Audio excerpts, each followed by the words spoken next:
அனைவருக்கும் காலை வணக்கம். நம்ம தோட்டத்தில் இன்றைக்கி இத்தனை வகை பூக்கள் தாங்க பூத்திருந்தாங்க. அப்படியே பாருங்கள், பாலினேஷனுக்கு சப்போர்ட் பண்ணுற மாதிரி பட்டாம்பூச்சி ஒரு பக்கம் துள்ளி விளையாண்டுட்ருக்காங்க நம்ம தோட்டத்தில். அவங்களுக்கு ரொம்ப பிடிச்ச பூ மஞ்சள் கலர் போல், அந்த மஞ்சள் கலரையே சுற்றி சுற்றி வராங்க.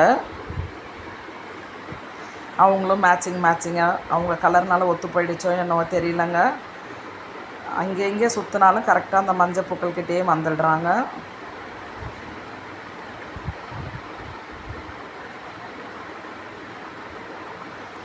வெயிலின் தாக்கம் ரொம்ப அதிகமாக இருக்குங்க.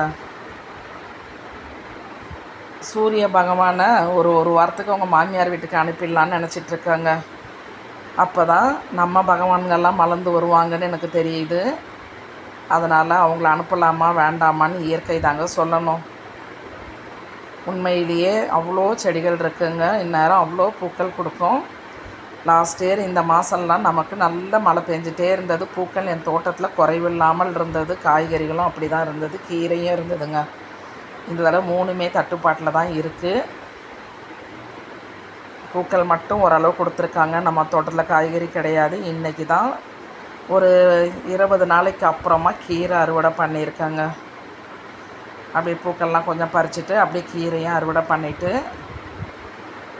நம்ம கொடுத்த உரங்கள்னால பசுமை மாறாமல் இருக்குங்க. இந்த வெயில் தாக்கத்தில் இல்லையா, அவ்வளோதான். இன்னும் நிறைய கருகி போகிற ஸ்டேஜில் இருந்தாலும் நமக்கு உரங்கள் கொடுத்து காப்பாற்றிட்டோம். சில செடிகள் காஞ்சி போயிட்டாங்க.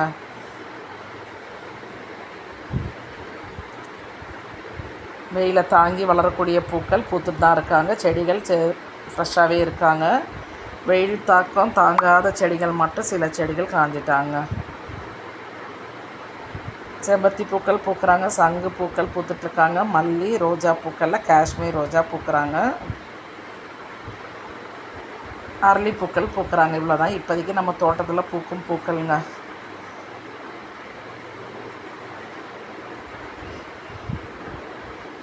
அப்படியே வாங்க, ரோஜாலாம் கொஞ்சம் பதியம் போடலாம். மழை வருன்ற நம்பிக்கையில் நான் பதியம் போட ஆரம்பிச்சிட்டாங்க. 2 நாளாகவே கொஞ்சம் கிளைமேட் மூடியாக இருக்குது. வெயில் அதிகமாக இருந்தாலும் கிளைமேட் கொஞ்சம் மூடியாக இருக்குது. சரி, அப்படியே கொஞ்சம் பதியம் போடுவோம். நம்ம பதியம் போடுற நேரமாச்சு. வர்ண பகவான் கண்ணை திறக்கட்டுங்க. நிறையா செடிகள்லாம், ரோஜா செடிகள்லாம் தளிர் நல்லா வந்திருக்குங்க. இன்றைக்கி ஒரு 4 செடி பதியம் போட்டிருக்கேங்க. எந்த அளவுக்கு ரிசல்ட்டு கொடுப்பாங்கன்னு தெரியல. ஏன்னா எப்போவுமே வெயில் காலத்தில் பதியம் போடக்கூடாது. மழை வருன்ற நம்பிக்கையில் நான் பதியம் போட்டுட்ருக்கேன். தளிர்கள்லாம் பாருங்கள். அப்படியே சாமந்திலையும் ஒரு சின்ன கட்டிங் வச்சு பதியம் போடலான்னு அவங்களையும் கட் பண்ண போகிறேங்க. நிறைய எடுக்கல, ஒரே ஒரு கட்டிங்ஸ் மட்டும் எடுத்து அவங்கள பதியம் போடலான்னு.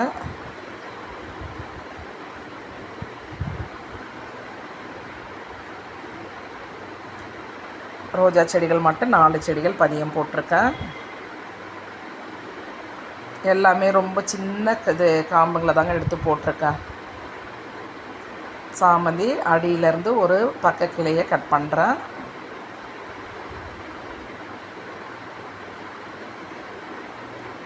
அப்படியே நட்டு வச்சிடலாங்க. நிழல் பாங்கான இடத்துல தான் நட்டு வச்சுருக்கேன் நான், செடிக்கு கீழே.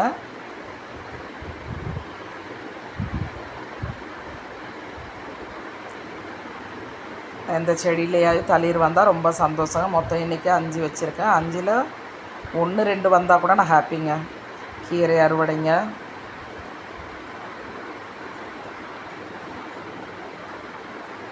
கொஞ்சம் அரைக்கீரை இருந்தாங்க. மூக்கிரட்டை கீரை, காணாவாழைக்கீரை, இந்த 3 கீரையும் மட்டும்தாங்க இப்போ பறிச்சிருக்கேன் நான். மொத்தமாக கலவைக்கீரையாக கடைஞ்சிடலான்னு சொல்லி. சத்துள்ள 3 கீரையுமே நல்ல பயனுள்ளதுங்க நம்ம உடலுக்கு. Thank you all. சப்போர்ட் பண்ணுங்கள், சப்ஸ்கிரைப் பண்ணுங்கள், லைக் பண்ணுங்கள், கமெண்ட் பண்ணுங்கள். ஆடி பட்டத்தில் நம்ம